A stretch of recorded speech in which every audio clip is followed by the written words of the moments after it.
Tenemos un gran Señor en el cual debemos de afianzarnos más que nunca hoy en día ante esta situación y sobre todo en esta Semana Mayor, la Semana Santa, ya hoy miércoles santo en vivo aquí en De Extremo a Extremo. Y qué manera tan maravillosa y hermosa y magistral de iniciar este programa en el día de hoy. Agradecer de manera muy particular al Ministerio de Danza Pies de Gacela, esas chicas maravillosas, talentosas que estuvieron danzando directamente desde la iglesia Vino Nuevo de San Pedro de Macorís. Gracias, chicas, por tan maravilloso espectáculo alabando a nuestro Señor Jesucristo ante la entrada también de un invitado muy especial que particularmente sigo su música, tiene una larga trayectoria dentro de los ministerios y sobre todo como pastor y en la música, como ustedes han escuchado. Él es además de todo esposo,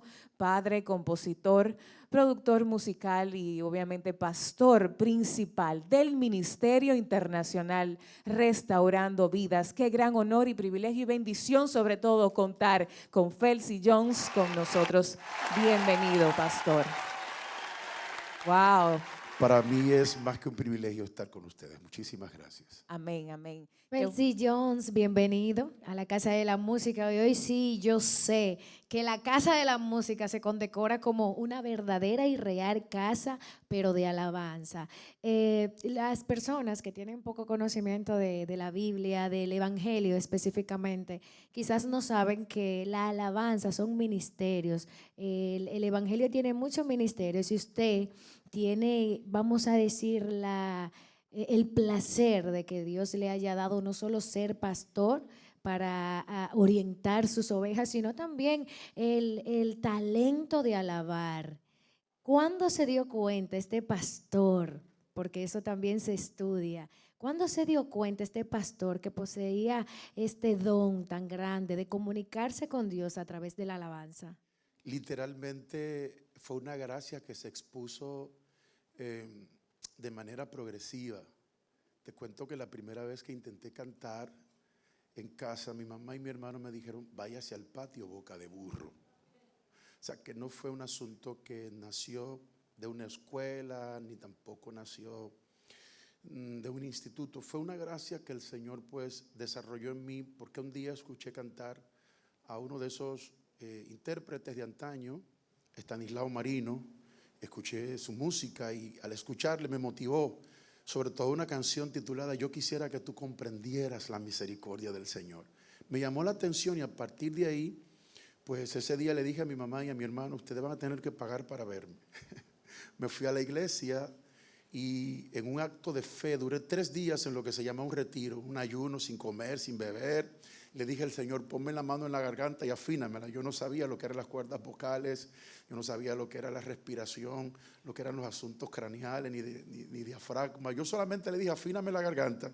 Y la gracia fue tan maravillosa que hoy puedo declarar públicamente con melodía y ritmo que tengo un gran Señor. Antes de que mis compañeros sigan preguntando, usted sabe una cosa que por lo menos yo, que me encanta la iglesia evangélica, yo siento como que el Señor me ministra, ni siquiera por una buena entonación, una tesitura vocal excelente o impecable. A mí me encantan las alabanzas agresivas que lleven predicaciones, o sea, agresiva en el sentido de la voz alta, que lleven predicación, que lleven testimonios, o sea, que supongo que eso sería ya una conexión y la gracia que usted precisamente dice que suministra el Señor a cada persona. Eso es así, hay una gracia especial por encima del ritmo, por encima del estilo, por encima de la profesionalidad. Y si esa gracia no está, pues todo va a ser, como dice el apóstol Pablo, un metal que hace ruido nada más. De hecho, la mayoría de los temas que se han colocado en el corazón de nosotros a veces no han sido de los mejores intérpretes. Porque la palabra adoración no tiene nada que ver con ritmo ni melodía, sino con un corazón quebrantado ante un creador que tiene toda la disponibilidad de vaciar sus recursos en esa alma quebrantada ante sus pies. Aprovecho para saludar al público de Extremo a Extremo que en medio de esta Semana Mayor está en sintonía con este contenido para acercarnos más a Dios, que esa es la finalidad, esa debe ser la finalidad de la Semana Santa. Pastor, mi pregunta va en el sentido de este mundo tan convulso, donde hoy se cuestiona a quien está en los caminos correctos. Aquellas personas que están en iglesia, aquellas personas que tienen su cimiento bien fundamentado en la fe, se le cuestiona cuáles serían esa clave para mantenerse y aquellos que no están, llegar a esos caminos correctos. Mira, aquí tengo lo que cita el apóstol Pedro, segunda de Pedro capítulo 3, verso 9, dice: el Señor no tarda su promesa, según algunos tienen por tardanza, sino que es paciente para con nosotros, no queriendo que ninguno perezca, sino que todos procedan al arrepentimiento. La clave tuya y la mía para poder lograr una estabilidad frente a lo que es el llamado de Dios es lo que los hebreos presentan como un teshuvá. Un teshuvá es regresar a Dios. Lucas capítulo 15, el hijo se fue de la casa creyendo que podía manejar su independencia, sus recursos. Le dijo al papá: dame mi dinero, dame mi herencia. Salió del techo que le daba la seguridad, que comenzaba con las emociones y con la parte filosófica también, y se desconectó de todo este ambiente. Se fue con los amigos a beber, a bailar, a correr, porque no es que no disfrutes la vida, es que sepas disfrutar la vida. Se fue en el ambiente incorrecto, dejando el correcto, y dice el texto que pasado el tiempo se le acabó el dinero y junto con eso se fueron los amigos y terminó en una posilga queriendo comer lo que comían los cerdos y nadie le daba nada. Si quieres saber quiénes son tus verdaderos amigos, tienes que darte cuenta cuando te llega la crisis.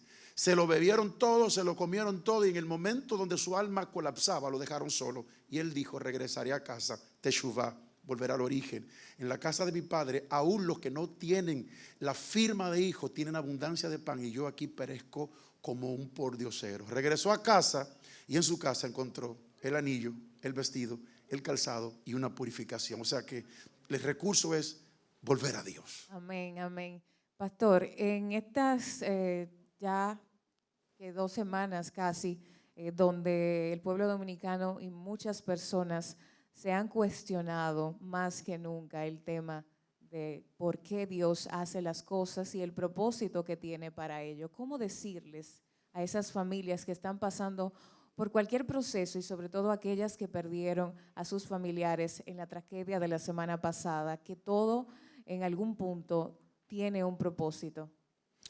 Mi respuesta quizás no es la más agradable, ni tampoco quizás la más satisfactoria, pero sí es prudente dentro del orden divino.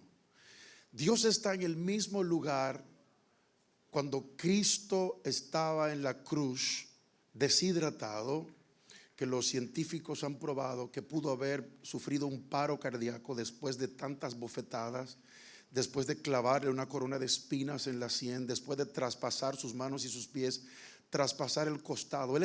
Dios está en el mismo lugar, en el mismo lugar. Sin embargo, en Getsemaní Jesús entendió que no se haga mi voluntad sino la tuya.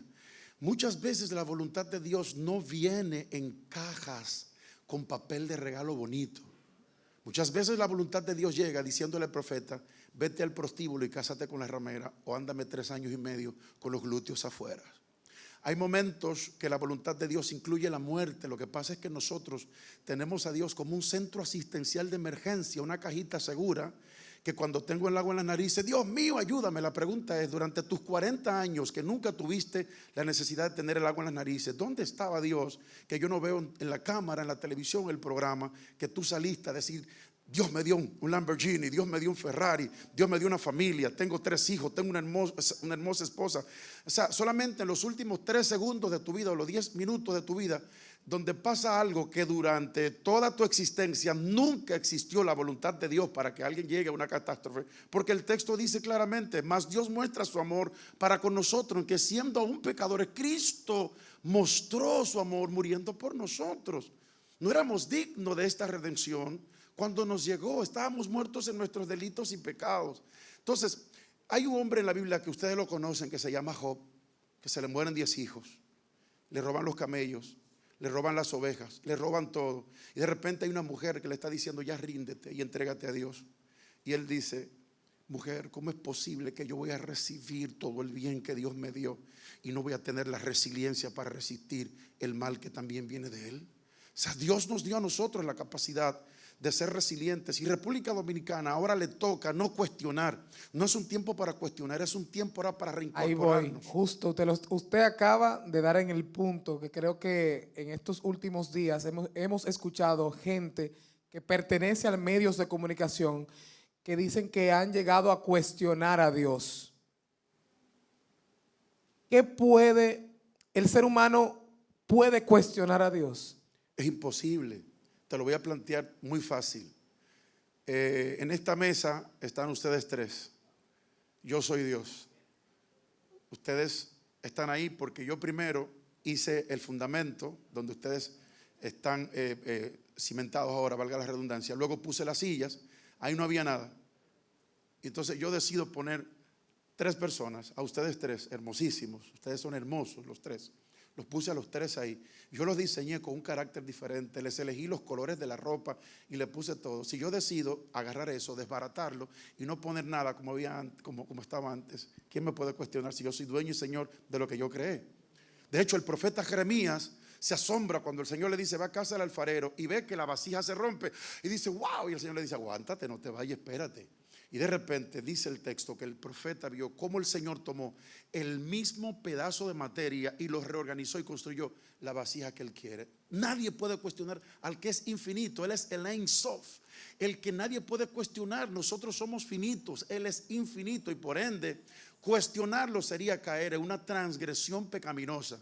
Él hace lo que Él quiere, cuando Él quiere, con Él quiere y como Él quiere. Porque también, ¿por qué no cuestionamos a Dios cuando un limpiabotas sale de un pueblo y Dios lo mete a la ciudad y lo hace millonario? Pastor, antes de la pausa yo tenía una preguntita ahí en Q y ahora voy a desarrollarme.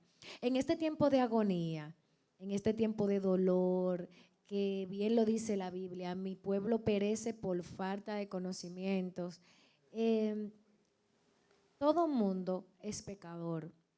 Y bien dice la Biblia que no hay pecado más grande que otro. Usted, como sapiente de la Biblia, que para en comunión con Dios, que antes de usted venir a respondernos a nosotros, yo sé que usted se hincó y le pidió a Dios que sea su voluntad y que la palabra que salga de su boca sea la manifestación del Señor.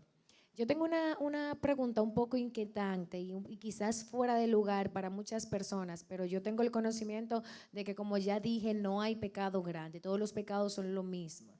En esta ola de protagonismo de pastores, de redes sociales y de personas juzgando los pecados de los demás, poniendo en cuenta esta protagónica tragedia del jet set, que ya estaban juzgando que si fulano, que si iba a la discoteca, que si tenía comunión con Dios, que fulano iba a la iglesia pero estaba ahí. Cuando me voy a dirigir a lo parcial, cuando una persona es pecadora por ser mentiroso o por ser ladrón, y otra persona es pecadora por practicar la homosexualidad, ¿cómo usted como pastor puede dirigir una oveja que vaya a su iglesia teniendo en cuenta de que estos pecados ante Dios es lo mismo, pero ante las personas que se congregan en la iglesia que usted es el monarca, el jefe, el que guía todas sus ovejas? ¿Cómo usted maneja esto y cómo usted le hace entender que las personas que se congregan ahí tienen que ver al homosexual o al ladrón que está yendo allá de la misma forma? En la Biblia no existe un remedio para uno y un remedio para otro. El mismo remedio es para todos, independientemente cuál sea la acción que estés cometiendo.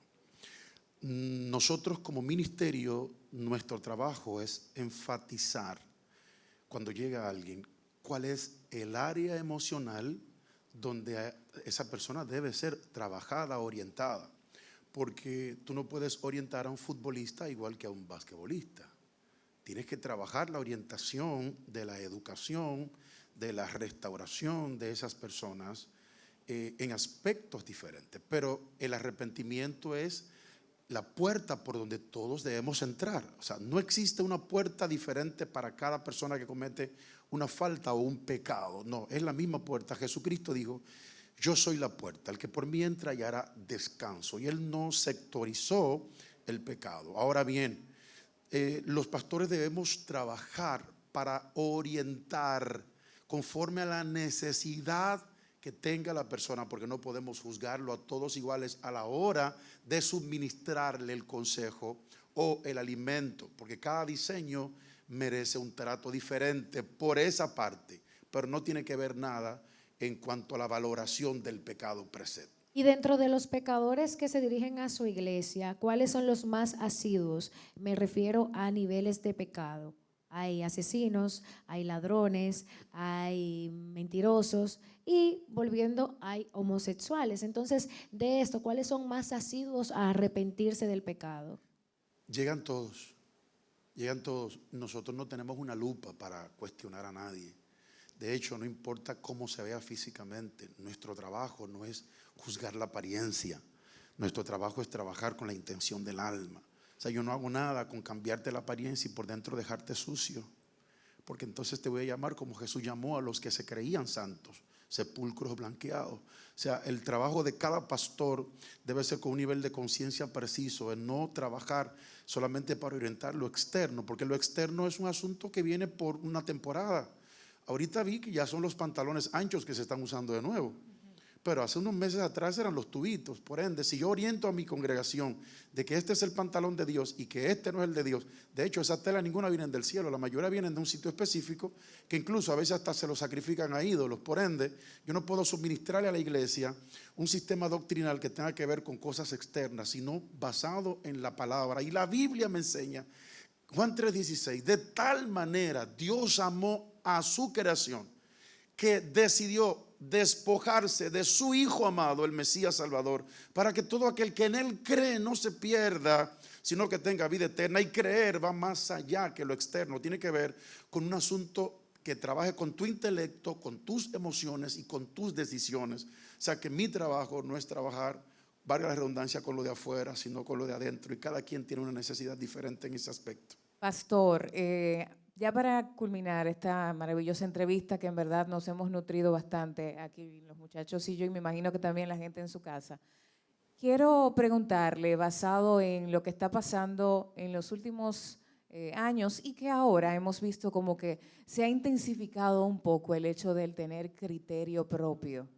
Me explico. Hoy en día se está fomentando demasiado el odio a través de las diferentes plataformas digitales y mucha gente está descargándose a través de la misma, con personas quizás en el momento malintencionadas, o sea, de crear algún tipo de percepción hacia una persona. Por X o Y razón, la tragedia, por ejemplo, hay un nivel de susceptibilidad muy alto en la sociedad y ya todos se lo encuentran mal. ¿Cómo poder manejar esta parte como seres humanos y encontrar quizás en la palabra ese aliento que la gente está necesitando en vez de descargarla con las personas que quizás no son las correctas o en este caso a través de las mismas redes sociales? En el Evangelio de Marcos hay un individuo que es un centurión romano llamado Jairo y le dice a Jesús: ¿quieres ir a mi casa? Te invito, mi hija está enferma. Corrijo, era un principal de la sinagoga. Y Jesús le dice: sí, quiero ir. Cuando van camino a la casa de Jairo, una mujer que tenía un cáncer de 12 años y que había gastado todo su dinero en manos de médicos, dice el texto que decidió salir y tocarlo. Lo tocó. Era prohibido en ese tiempo, conforme a la ley y la costumbre. Una mujer no podía tocar a un rabino, y mucho menos en la condición que ella tenía, porque era considerada inmunda. Presta atención a esto. Era considerada inmunda, indigna de reincorporarse en la sociedad. De hecho, si se daban cuenta, la apedreaban. Cuando Jesús se da cuenta, le dice: mujer, tu fe, tu intención no solamente te sanó, sino que te ha salvado. Necesitamos tener misericordia, necesitamos tener empatía, necesitamos volver al verdadero amor. El criterio propio no tiene ningún tipo de justificación en el cielo. El criterio propio es el desarrollo de un ego que se forma por un vacío existencial de individuos que no encontraron quien los amara, quien los cuidara, quien los orientara, y ahora están tomando el poquito de popularidad, convirtiéndose en unos transgresores, haciendo que se cumpla en ellos el texto bíblico, que por haberse multiplicado la maldad, el amor de muchos se enfriará. Y a mí me molesta, me enciende, me aira cuando yo veo compañeros que se aprovechan de sus plataformas para descargar su odio, un odio que necesita ser revisado en la cruz otra vez. Hay que volver a la cruz. Yo no estoy llamado a pasarle un paño tibio al hijo que lo hace mal. Estoy llamado a corregirlo. Pero estoy llamado a levantarlo si se cayó. Y para levantarlo necesito morir al ego, a un maldito ego que no es de Dios, que lo único que hace es diferenciar, hacer que la gente tenga clases, clasismos sociales, clasismos económicos, clasismos espirituales. Y esto no existe en la Biblia solo existe un amor que está disponible para el más cruel criminal como para el más sencillo ser humano. Pastor, tantas cosas están ocurriendo, guerras, aviones que se caen, familias desintegradas, esta tragedia Yetset, y mucha gente se cuestiona, ¿Dios está castigando a su pueblo? No necesariamente, no necesariamente. Pregúntame por qué, pregúntame. ¿Por qué? Dios desde el principio fue transparente con el ser humano que creó. Le dijo, mira, todo lo que he trabajado, 6 días en el reloj de Dios, que no es el cronos tuyo. 6 días en el reloj de Dios pueden ser 6 eternidades. Y Dios decide trabajar en eso, llámale 6 días. En esos 6 días de Dios, todo lo que tú ibas a recibir, luego que te pone en el lugar, te dice, te lo hice todo bueno, lo rectifiqué, está perfecto. Adminístralo, gobiernalo, ponle nombre. Lo único que yo quiero que tú sepas es que yo no te hice un robot. Te di libertad propia, te di algo que se llama libre albedrío. Tú decides si tú quieres seguir honrándome o si quieres desobedecerme. Ahora te digo algo claro. El día que desobedezca lo que yo te digo, porque yo sé a dónde te va a llevar, te vas a morir. O sea, esa elección no es la que tú debes tomar, porque no te conviene. Finalmente tú decides tomar la decisión. La pregunta ¿es la voluntad de Dios o es tu elección? Entonces, lo que estamos viendo hoy es la desintegración moral, emocional, la falta de principios, la falta de valores en la que nos hemos envuelto. Romanos capítulo 1 dice, y los hombres sabiendo lo que tienen que hacer por causa de lo que Dios dijo, ellos decidieron hacer su propia voluntad, y a lo malo llamaron bueno y a lo bueno llamaron malo, y cada uno se entregó a su maldad. Dejaron el afecto natural, dejaron de juntarse hombres con mujeres, sino hombres con hombres, mujeres con mujeres. O sea, no está escrito, está ahí. Lo que pasa es que yo creo un ambiente tóxico y le digo, Señor, ¿por qué tú lo permites? No, Dios no lo creó, tú lo decidiste. Si Dios irrespetara tu libre albedrío, entonces Él dejaría de ser Dios. Y esa parte es la que nos impide a nosotros cuestionar su absoluta voluntad. Pastor, ya para culminar, yo me he retirado de 2 iglesias muy famosas, de hecho, pero con pastores espectaculares, porque me he enterado de comportamientos que ni yo, que no me congrego asiduamente, lo tengo. Esto no quiere decir que yo tenga que ir a una iglesia detrás del ser humano, sino para congregarme y recibir la palabra de Dios. Eso lo tengo bien claro, pero hay pecados que yo no me considero del mundo, pero al no congregarme lo soy, porque tengo comportamientos mejores que cualquier evangélico, porque dice la palabra que no están todo lo que son ni son todo lo que están. En su caso como pastor, para usted dirigir tantas personas con problemas de ansiedad, de pecado, de transformaciones insensatas en su cabeza, cuando a usted se le toca la hora de pecar, porque peca, porque es humano, ¿cómo usted, después que ya se siente pecador, cómo usted, aunque vaya y tenga alguna administración con Dios, se para ante una iglesia que usted ve personas que han pecado de una manera más leve que usted? ¿Cómo usted maneja esta situación y cómo usted ayuda a esa persona que va a su iglesia para que salga mejor persona? Existe una palabra aramea que es la palabra tikkun. La palabra tikkun tiene que ver exactamente con lo que es una rectificación después de yo haber cometido un error. O sea, todos los seres humanos tenemos la oportunidad de rectificarnos una vez cometamos un error. Todos. Y Dios nos da en su soberanía la oportunidad para poder hacerlo. ¿Y qué es un tikkun? Un tikkun es, primero, descubro la falta.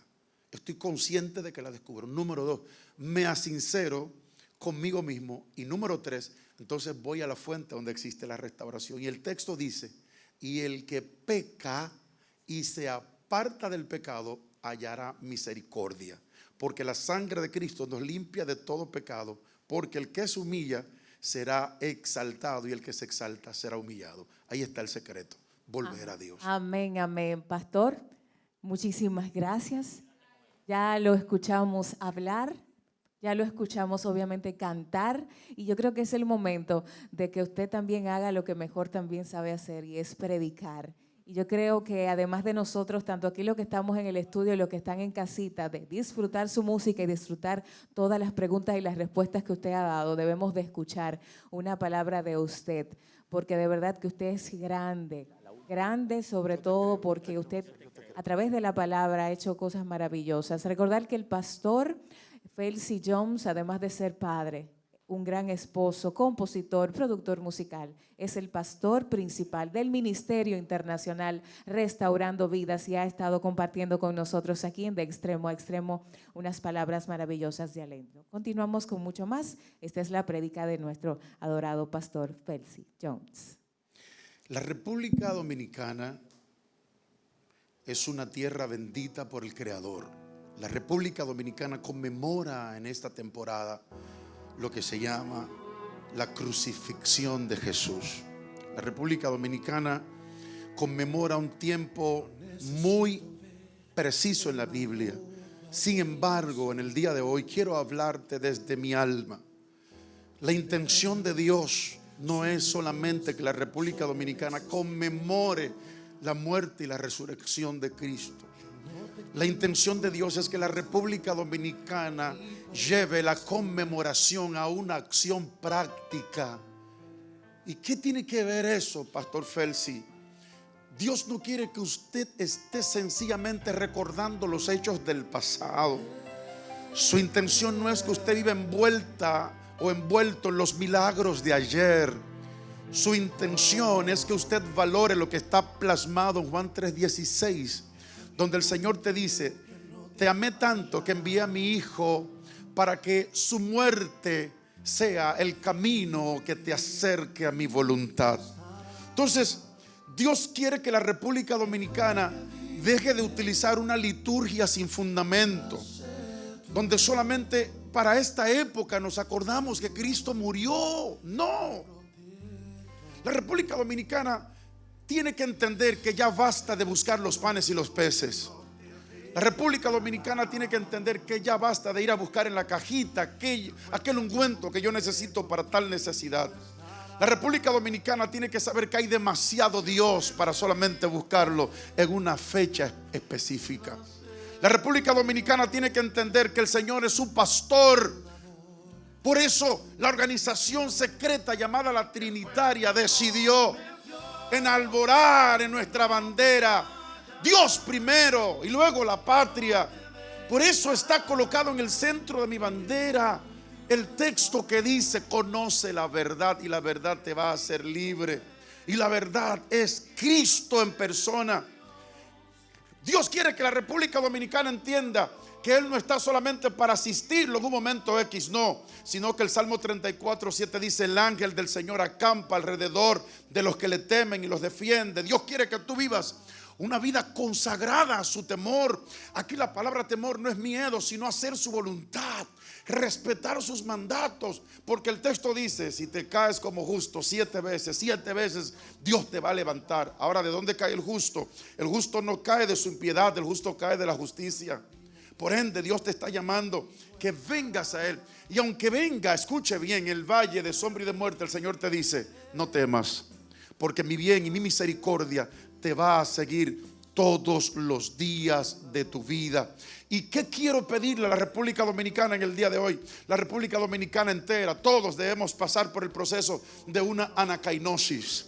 ¿Qué tiene que ver con anacainosis? La palabra anacainosis es la palabra griega que tiene que ver con renovar nuestra manera de pensar. La palabra aná tiene que ver con nuevo, nuevo otra vez. Y la palabra kainos tiene que ver con nuevo en esencia, nuevo en naturaleza. O sea, no remendar algo, no ponerle un parcho, porque el Señor dice: no le pongas un remiendo nuevo a un vestido viejo. Lo que el Señor te está diciendo: vengan a mí los que están trabajados y cargados, y yo los haré descansar. Lo que Dios te está diciendo, República Dominicana, es tiempo de que valores no el concepto, sino la misión del Mesías. ¿Cuál es la misión? Yo vine para dar vista a los ciegos. Yo vine para sanar a los quebrantados de corazón. Yo vine para anunciar el año de la libertad, el año agradable del Señor. Esa es la misión del Mesías, Lucas capítulo 4. Y es ahí donde Dios quiere que te envuelvas. ¿En qué? En que Él vino a restaurarte, que Él vino a sanarte. Por eso, en el día de hoy, quiero cerrar mi participación diciéndole al Señor: Señor, yo no te voy a creer por esto, por aquello, yo te voy a creer por quien tú eres. Por eso quiero que tú le digas al Señor hoy: yo te creo.